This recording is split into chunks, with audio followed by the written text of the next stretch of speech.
e trouxe uma lucidez em relação à consistência do seu trabalho. Então, pensando no restante da temporada, o verdadeiro ou falso é o seguinte: Vasco não precisa se preocupar com o rebaixamento no Brasileiro? Qual é a projeção que se faz para o Vasco na competição nacional, que é o Campeonato Brasileiro? Então, é essa questão, é verdadeiro ou falso? O Vasco não se preocupa com o rebaixamento no Brasileirão. Verdadeiro ou falso, Vitor Sérgio Rodrigues? Calma aí, deixa eu ver. Vasco não precisa se preocupar com o rebaixamento. A gente é chonado no não, né? Então, era muito mais simples. O Vasco precisa se preocupar com... Aí você dizia, mas a gente é chonado não. Não precisa. Eu acho que ele precisa. Então, é falso. Falso. É isso? Tá. Por que eu acho que ele precisa? Não só o Vasco, mas o Vasco, o Cruzeiro, o Bahia, o Grêmio. Por quê? Porque isso é estatística. 73% dos clubes que sobem caem em até 3 anos. 42% dos clubes que sobem caem no primeiro ano. Então, eu acho que o Vasco precisa, a palavra é se preocupar. Sim, se preocupar, eu acho que precisa se preocupar. Porque quando você não está preocupado, você se relaxa.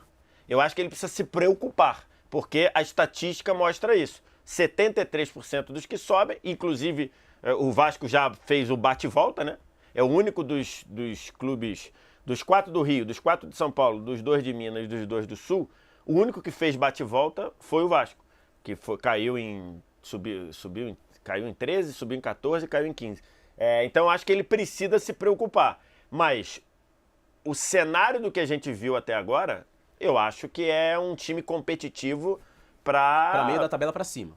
Exatamente. Eu acho que pelo que o Vasco mostrou até agora, eu acho que projetando, eu acho que é time de meio de tabela para cima. Mas eu não tenho muita sustentabilidade moral para falar, mano, porque no ano que o Grêmio caiu, o Grêmio era o meu favorito para ser campeão brasileiro e o time foi rebaixado. Então não tenho muita sustentabilidade, mas a palavra a expressão é falso. É falso. Eu acho que precisa sim. Os 4 que subiram precisam se preocupar. E não só os 4 que subiram. Todos que estão na margem de 3 anos precisam se preocupar contra o rebaixamento, porque a estatística está aí. De cada 4 que sobem, 3 caem nos 3 primeiros anos. E até esse retrospecto recente, né, do Vasco e essa implementação de SAF, né, da equipe do Vasco. Então é importante se manter na elite do futebol brasileiro. E aí, o Mauro Betting, verdadeiro ou falso? Vasco não precisa se preocupar com o rebaixamento no Brasileirão. É verdadeiro. Eu acho que ele não vai se preocupar com o rebaixamento. Esses dados trazidos pelo Vitor são irrefutáveis, né? E lamentavelmente tem sido desde a primeira queda em 2008 uma constante, mas diferentemente do que aconteceu, mesmo naquele interregno 11-12, quando o Vasco ganhou a Copa do Brasil em 11, foi vice-campeão brasileiro em 11 e só foi eliminado pelo futuro campeão da Libertadores em 12. Com o Tite dizendo aqui que falou para o grupo, quem passar de Vasco e Corinthians será o campeão da Libertadores. Isso é verdade. E olha que eu nem achava que o Vasco estivesse pronto para isso, mas segura até o final, até o gol. Paulinho, e depois ainda teve o gol do Diego Souza perdido, teve da sequência o Cássio, como é o futebol, né? O Cássio faz a defesa fabulosa e depois foi uma cagada fabulosa e quase dá o gol de empate. O Vasco já saída horrorosa e eu não lembro quem cabeceou, a bola bateu no travessão. Coisa do futebol.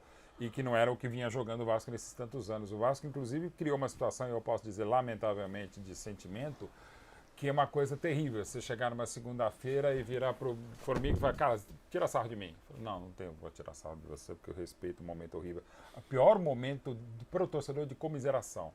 Você começa a tirar sarro de você mesmo, ou pera, cara, tira o sarro de mim, porque eu não aguento mais anos de merda, vocês ficam com pena de mim. Não, é pra zoar. É pra zoar, me enche o saco, eu quero meu rival de volta, eu quero ser um rival de vocês, eu não quero que vocês fiquem com pena de mim, com dó, né? O Vasco, lamentavelmente, fez situações dessas e eu estou falando enquanto palmeirense. Cara, teve um jogo no ano passado, se eu não me engano, na Série B, acho que foi contra o Guarani. Seu pai correr. Não, foi contra o Guarani, que o time Ou tomou pior, gol nos acréscimos, num contra-ataque lá no Brinco de Ouro. Sim, vai ter o de São Cara, Paulo, é foi um terrível. negócio assim que você fica...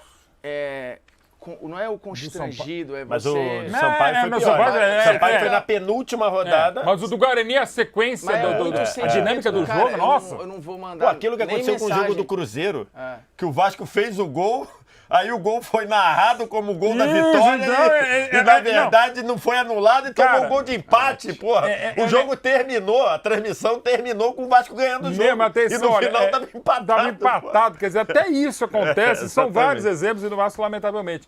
Mas assim, eu acho que por aquilo que a gente viu, principalmente ontem no Clássico dos Milhões, por aquilo que a gente sabe, se não milhões, alguma coisa sendo investida, no Campeonato Brasileiro, que tende a ser o mais equilibrado e o mais legal dos últimos anos, exatamente pela volta dos grandes, as SAFs começando a entrar, e não é para toda hora entrou a SAF vai dar certo, senão vão ter 8 campeões, né?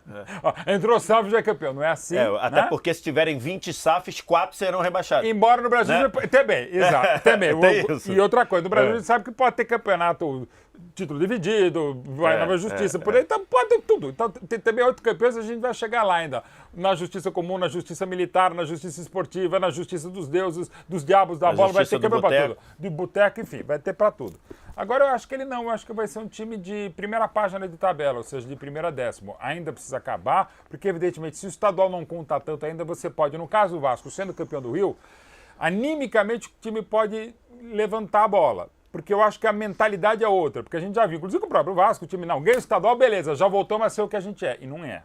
A gente já viu o caso, por exemplo, do próprio Cruzeiro, quando caiu em 19, embora tenha sido o caso de polícia, o Cruzeiro só foi perder um jogo em 19, exatamente na estreia do Brasileiro, num sábado à noite para o Flamengo no Maracanã. Foi a primeira derrota. Aí não perdeu na Libertadores, ganhou o estadual e se perdeu completamente. Então calma lá. Mas eu vejo o Vasco realmente num viés de alta e para mim é a primeira página. Nem olha pro rebaixamento. Então, no rebaixamento de 15, Isso. o Vasco tinha sido campeão carioca. O Vasco foi campeão carioca em 15 e 16. Foi bicampeão carioca e caiu e estava na segunda divisão. E aí, Bruno Formiga, verdadeiro ou falso, o Vasco não precisa se preocupar com rebaixamento no Brasileiro? Nessa eu tô mais com o Vitor, mas no meio da fala do Mauro, ele até usa o argumento que para mim é útil pro falso. Vai ser um dos campeonatos brasileiros mais equilibrados. Por isso, por ser tão equilibrado, um time que acabou de vir da Série B, que está começando um trabalho, que entende que é o início de um processo, tende a se preocupar. Isso quer dizer que vai estar ali? Não. Talvez pode ser que não fique uma rodada sequer na zona do rebaixamento. Mas eu acho que neste momento, olhando para como foi, por exemplo, na temporada passada, o Botafogo, quando o John Textor assumiu, ele fala, cara, a primeira meta nossa é não cair. Para a sobrevivência da SAF e para o projeto é fundamental não cair. Ou seja, eu imagino... Ou tem outro exemplo, Fortaleza. No ano que o Fortaleza foi quarto colocado, que o do 21, pode ser? Foi, Talvez. Né? 21. Foi 21. No ano que ele foi quarto colocado, ele era líder do Campeonato Brasileiro na 8ª rodada, se eu não me engano. Eu fiz uma entrevista com o Marcelo Paes, aí falei essa estatística. Marcelo, o Fortaleza está no 3º ano.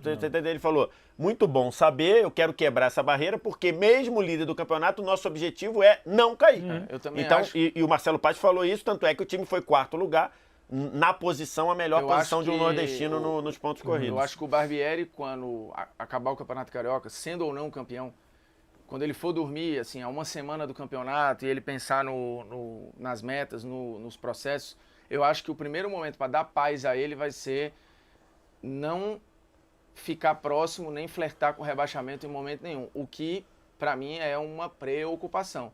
Você se 45 pontos o quanto antes. Isso. Né? O que não quer dizer que se preocupar com o rebaixamento invalide qualquer outro tipo de disputa. Claro. Eu acho que você pode estar preocupado ali, começar o campeonato preocupado com o rebaixamento, ficar tão preocupado com isso e fazer tanto ponto logo no início para tentar tirar esse fantasma logo, que daqui a pouco quando tu olha ao redor e fala, tô na zona da Libertadores. E aqui eu quero ficar. Até porque no brasileiro, provavelmente quem não cai vai para algum lugar.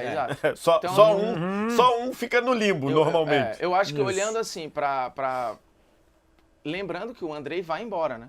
O Andrei não vai ficar o campeonato todo. Barbieri falou isso também e ontem ele falou, se o Andrei tivesse vindo só para jogar esse jogo, já teria valido a pena. Porque ele vai jogar ali no melhor dos mundos, contando convocação, contando uns 15 jogos. Não, alguém fez essa conta, não me lembro quem fez. Acho que o Otávio Neto fez essa conta. O Otávio Neto fez essa conta, disse que seriam 18 jogos. 18 no melhor dos mundos. No melhor dos mundos, porque tem a convocação pro Mundial, né? Que tá no acordo. Perfeito. Então seria o Otávio Neto fez essa conta, 18 jogos. E a gente tá contando aqui que não vai ter lesão, suspensão, que não vai ter nada, que ele vai estar apto e vai jogar os 18 ou 19 jogos. É pequeno, então, e você vai montar um time que, imagino eu, tem esse cara como um titular fundamental, porque ele canaliza o jogo, daqui a pouco ele sai. É uma perda. Então, assim, eu Acho não que sei que hoje... ainda vale pro Vasco. Então, porque é um total, jogador bem diferente. Que tem um total. tempo, talvez, até do próprio Mas vale Vasco preparar muita um coisa. substituto, né? Inclusive, assim, André, Danilo, João Gomes. Uma boa pô, safra, isso, né? a Uma boa boa, safra. ela é Excelente, fantástica. cara, é muito safra. É uma, assim, e num lugar do jogo que hoje É muito é importante. fundamental. Né? Assim, é o pilar Seja por de controle com a bola, seja por competitividade. qualquer coisa. marcação, É, sim. hoje, a gente, durante um tempo, produziu uma safra maravilhosa de zagueiros. Hoje, a gente produz uma safra maravilhosa de meio-campistas.